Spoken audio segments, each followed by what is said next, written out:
ಜಹಾನಾರ ಬೇಗಂ.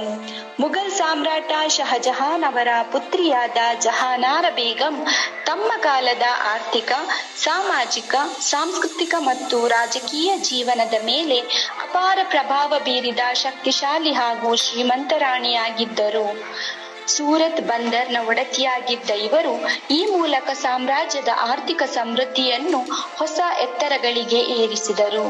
ಜಗತ್ತಿನ ಅದ್ಭುತಗಳಲ್ಲಿ ಒಂದಾದ ತಾಜ್ ಮಹಲ್ನ ನಿರ್ಮಾಣದ ಮೇಲ್ವಿಚಾರಣೆ ಮತ್ತು ವಿನ್ಯಾಸದಲ್ಲಿ ತಂದೆಯಾದ ಶಹಜಹಾನ್ ಅವರ ಜೊತೆ ಜಹಾನಾರ ಪ್ರಮುಖ ಪಾತ್ರ ವಹಿಸಿದ್ದರು.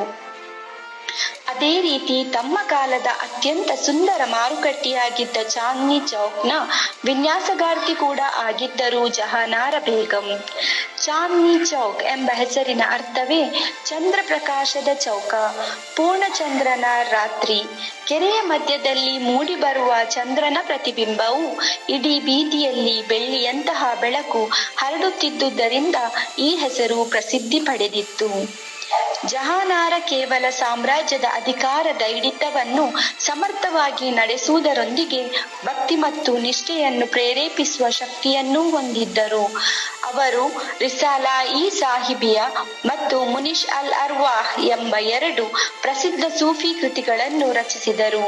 ಗುರುವಾಗಿಯೂ ಭೌತಿಕಳಾಗಿಯೂ ಅವರು ಮೂಡಿಸಿದ ಛಾಪು ಮೊಘಲ್ ಯುಗದ ಪ್ರಮುಖ ವ್ಯಕ್ತಿಗಳಲ್ಲಿ ಒಬ್ಬರನ್ನಾಗಿ ಅವರನ್ನು ಗುರುತಿಸುತ್ತದೆ.